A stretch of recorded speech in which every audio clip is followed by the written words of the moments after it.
Hello everyone, welcome to Udan Academy. I am here with the part 2 of the topic some basic concepts of chemistry. इसका जो part 1 है वो मैंने previous video में आप लोगों से डिस्कस किया है एंड लेट्स रिकैपिचुलेट कि हम लोगों ने पार्ट 1 में क्या पढ़ा था। तो पार्ट 1 ऑफ दिस वीडियो में हम लोगों ने डिस्कस किया था what is matter, what are the different cases of matter, what are the different kind of mixtures, different kind of solutions. और हम लोगों ने इसके अंदर एलिमेंट्स, कंपाउंड्स, इनके बारे में भी डिस्कस किया था। तो in continuation with the same topic part 2 में हम लोग आज जो पढ़ेंगे वो हमारा टॉपिक है that is the laws of chemical combination. Before commencing this topic let me tell you something कि ये जो टॉपिक होता है फ्रेंड्स ये काफ़ी इंपॉर्टेंट होता है। क्लास 11th में ये टॉपिक आपको पढ़ना होता है, तो क्लास 11th के एग्जाम्स के पर्पज से भी इम्पॉर्टेंट है। साथ में ही some of the questions they have also come in the KVS recruitment exams of TGT and PGT, CSIR, NET, NTSC और बाकी के भी जो साइंस ओलंपियाड जैसे क्वेश्चंस होते हैं उसमें से भी लॉज ऑफ केमिकल कॉम्बिनेशन से क्वेश्चन आ जाता है। And more over this examination के पर्पज़ के अलावा भी हम लोग देखते हैं तो ये हमारा जो आगे जो भी चैप्टर्स आएंगे उन सब की हमारे में नॉलेज की जो बेस बनाएगा वो ये लॉज ऑफ केमिकल कॉम्बिनेशन होते हैं। बिकॉज इट्स वेरी नेसेसरी कि हमें ये लॉज क्लियर हो, क्योंकि अगर ये लॉज हमें क्लियर नहीं होते हैं तो आगे आने वाले जो भी चैप्टर्स हैं उसमें आप लोगों को चीज़ें उतनी बेहतर तरीके से समझ नहीं आ पाएंगी। So without wasting time, let's come to the first law. That's the law of conservation of mass. Law of conservation of mass में word है conservation. Conservation का meaning होता है संरक्षण। तो इस ये लॉ जो है ये मास की कंजर्वेशन यानी संरक्षण की बात करता है। So now let's see what this law goes like. According to the law of conservation of mass can neither be created nor be destroyed in a chemical reaction. Whenever a chemical reaction is proceeding, कहीं पर भी अगर किसी भी तरीके की रासायनिक अभिक्रिया हो रही है तो उस अभिक्रिया में ना तो मास को आप का निर्माण कर सकते हैं ना ही आप उसे खत्म कर सकते हैं। That is mass can neither be created nor be destroyed. ना तो आप मास को क्रिएट कर सकते हैं ना ही मास को आप डिस्ट्रॉय कर सकते हैं। और अदर लैंग्वेज में हम ये कह सकते हैं that the mass remains constant during a chemical reaction. जैसे टोटल नंबर ऑफ जब भी केमिकल रिएक्शंस होते हैं we all know that reactants जो होते हैं वो स्पेसिफिक कंडीशंस में रिएक्ट करते हैं and they form the product. तो इसके इस लॉ के हिसाब से अगर हम देखेंगे तो it simply means that the total number of जो भी रिएक्टेंट्स का मास होगा बिफोर द केमिकल रिएक्शन वो वही मास जो रहेगा वो उनका कंजर्व रहेगा इन केस ऑफ प्रोडक्ट्स। यानी रिएक्टेंट्स का जो मास है और प्रोडक्ट का जो मास है, यानी रिएक्टेंट्स का वो मास जो रिएक्शन के प्रोसीड होने से पहले था यानी प्रोडक्ट के बनने से पहले था वो उसी के बराबर होगा जब प्रोडक्ट्स बन जाएंगे। तो इसीलिए मैंने कहा कि यहाँ पे न तो हमें कोई लॉस हुआ मास का, नहीं कोई गेन हुआ। That means the mass is conserved. This law was given by Lavoisier. इसको हम लोग एक बेटर एग्जांपल से समझते हैं कि यहाँ पर इस फिगर में क्या हम लोग देख रहे हैं कि एक बॉन फायर हमें दिख रही है। ठीक है, इस बॉन फायर को this is also a kind of chemical reaction and this follows the law of conservation of mass. कैसे फॉलो करती है I will explain you. In this scenario as the stick burn, जैसे ये लकड़ियां जल रही होती हैं so what they do they combine with hydrogen with oxygen in the air to turn into just ash but also carbon dioxide and water vapour. ठीक है, तो ये लोग क्या करती है, हमें पता है कि ऑक्सीजन की हमें हेल्प की ज़रूरत होती है, ऑक्सीजन हेल्प्स इन बर्निंग। तो ये लोग जब ये लकड़ी जो होती हैं जलती हैं तो इनके अंदर ऑलरेडी ये जब जल जाती हैं तो they turn not only into ash but also carbon dioxide and water vapor. As a result, what happens if we measure the total mass of the wooden sticks and the oxygen before setting the sticks on fire, यानी आग जब हम लोग लगा रहे हैं, ignite कर रहे हैं उन वुड्स को, उससे पहले अगर मैं हम मेजर करके रखती हूँ वुडन स्टिक्स का टोटल मास और ऑक्सीजन का, so that will be this mass will be equal to the mass of ashes, carbon dioxide and water vapor combined। तो ये जो यहाँ पर केमिकल रिएक्शन हो रहा है इसके अंदर रिएक्टेंट्स कौन है, रिएक्टेंट्स में ये जो हमारे पास जो वुडन पीसेस थे वो और कंबाइन किसके साथ हुए थे, ऑक्सीजन के। तो ये दोनों जो है ये किसका काम कर रहे हैं, रिएक्टेंट्स के। जो प्रोडक्ट्स फॉर्म हो रहे हैं वो क्या हो रहे हैं, एशेस हो रही हैं, कार्बन डाइऑक्साइड हो रही है और वाटर वेपर हो रही है। Okay, so these three are the products. तो अगर law of mass of conservation correct है, एक्यूरेट है, तो इसका मतलब रिएक्टेंट्स के जो मास का जो मेजरमेंट था वो प्रोडक्ट के मास से इक्वल आना चाहिए। और बॉन फायर वाला जो केस है तो उसमें हम लोग देखते हैं कि जितना मास जो फायर सेटिंग ऑफ फायर से पहले था उतना ही मास हमें तब मिलता है जब एशेस, कार्बन डाइऑक्साइड और वाटर वेपर जो है वो एज अ प्रोडक्ट हमें दिखाई देते हैं। So the example of bonfire it justifies the law of conservation of mass. Also जब आप कैंडल को बर्न करते हैं, burning of candle it is also a proof, जिससे हम प्रूफ करते हैं कि law of conservation of mass is there. तो मे बी मैं इसको एक तरीके का होम असाइनमेंट आपको देती हूँ कि आप लोग इस चीज़ पे प्लीज़ सोचिएगा कि जब हम किसी कैंडल को बंद करते हैं तो मास कैसे कंजर्व हो रहा है। For hint I have already told you कि burning of candle it is also an example, or we can say it is an example which can be quoted under the category of mass of conservation of mass। ठीक है, इस law के under आप ये भी example लिख सकते हैं बर्निंग ऑफ कैंडल। तो आप लोग इस एग्जाम्पल से इंस्पायर होके थोड़ा सा उस बारे में सोचेंगे। Now second, it is the law of constant composition और डेफिनेट प्रोपोर्शन।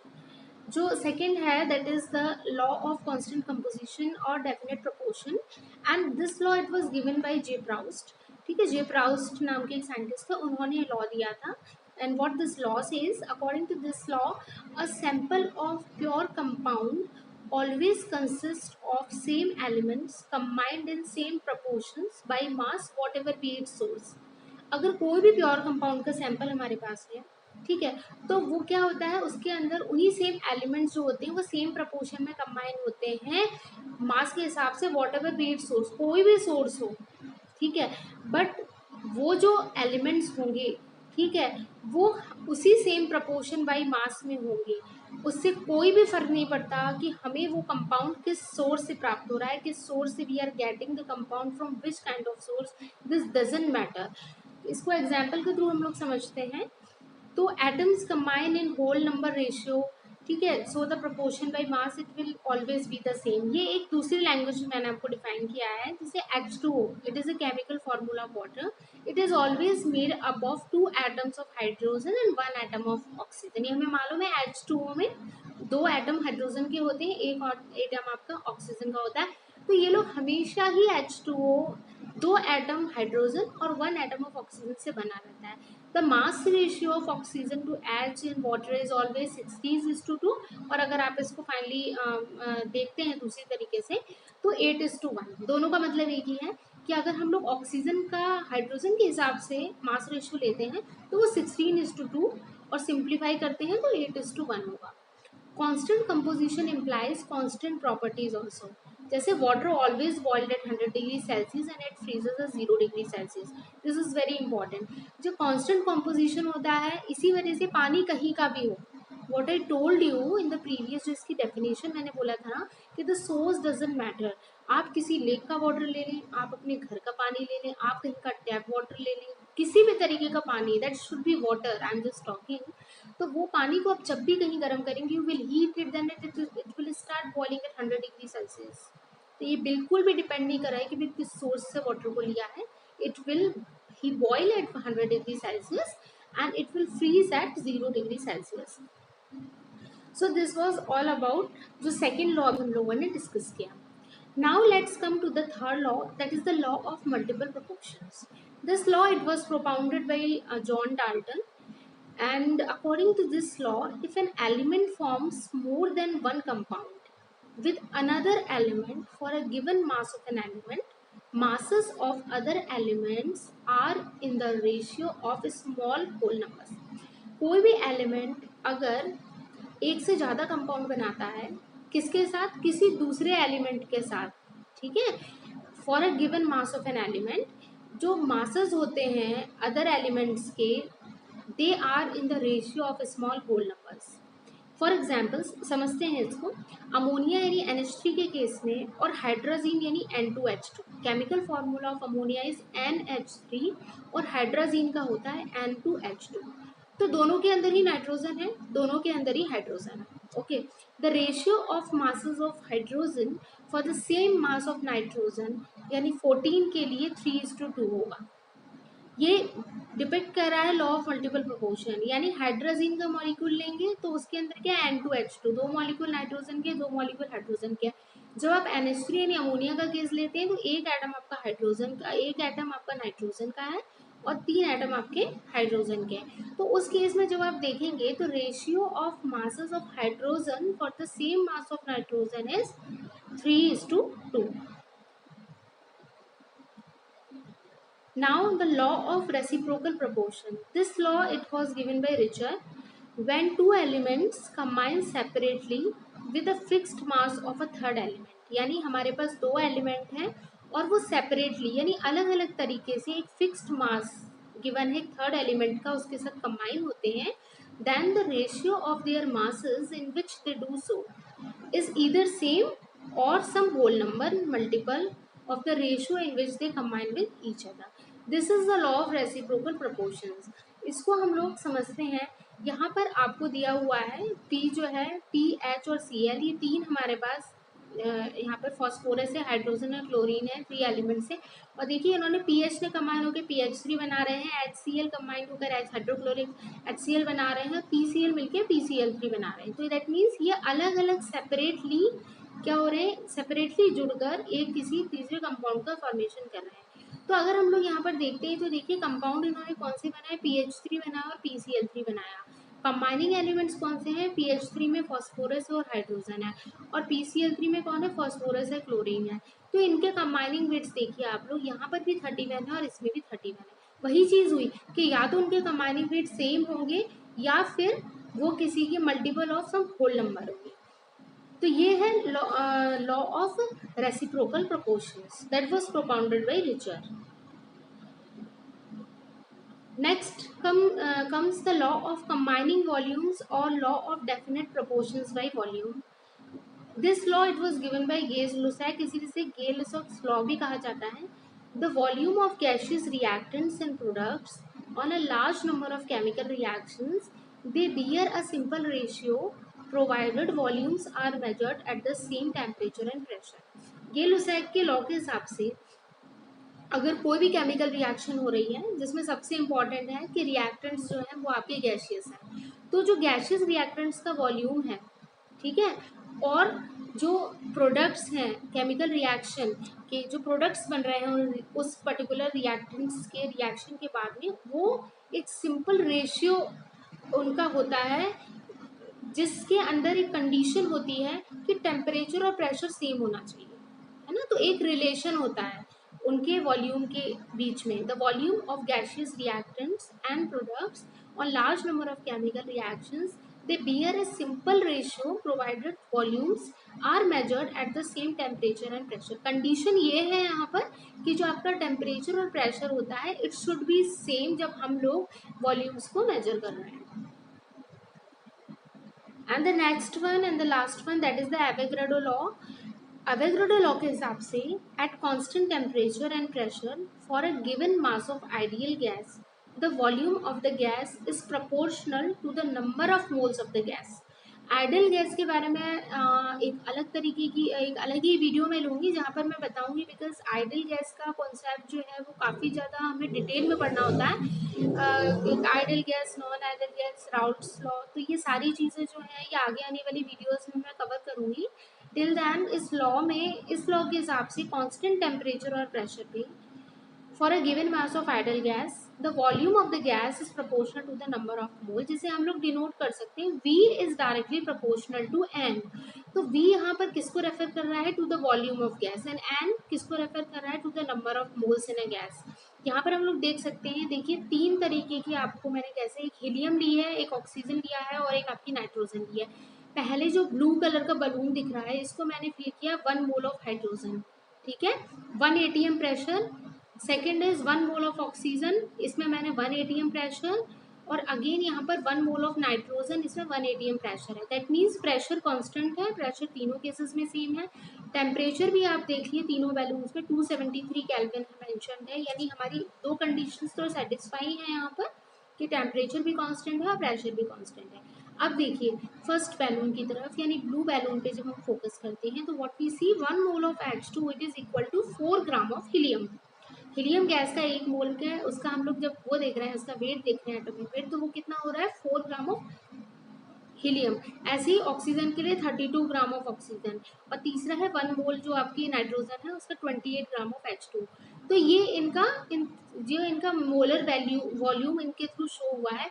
तो जब टेम्परेचर और प्रेशर कांस्टेंट है तो जो भी ये मास गिवन है हमें इन आइडियल गैसेस का, तो इस केस में देखिए जो वॉल्यूम होगा वो डायरेक्टली प्रोपोर्शनल होगा to the number of moles. तो जितना इनका वॉल्यूम ऑफ द गैस होगा उसका रिलेशन कैसा है, it is proportional to the number of moles. और यहाँ पर देखिए वॉल्यूम जो है 22.4 लीटर, जिसे हम लोग एसटीपी कंडीशंस में हमने एग्जांपल लिया हुआ है। एक एग्जांपल के थ्रू मैं आपको समझाऊंगी, प्रॉब्लम्स आ जाती हैं इसके केस में। तो इसमें देखिए sample with 0.15 mole has a volume of 2.5 litre.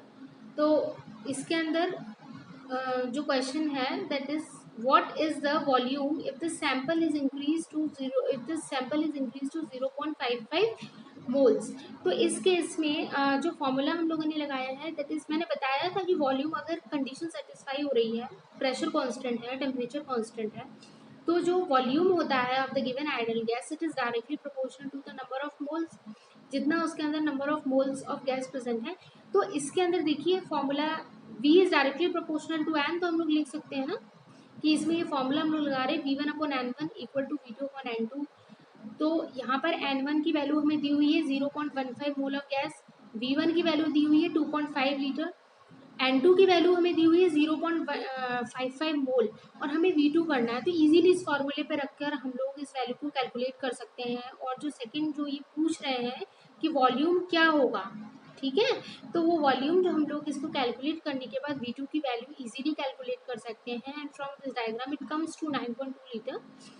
तो दिस शोज के जो आपका ये जो एवोगैड्रो लॉ है, ये एक तो दो कंडीशंस है जिन पर वर्क कर रहा है कि टेम्परेचर और pressure this should be same and constant.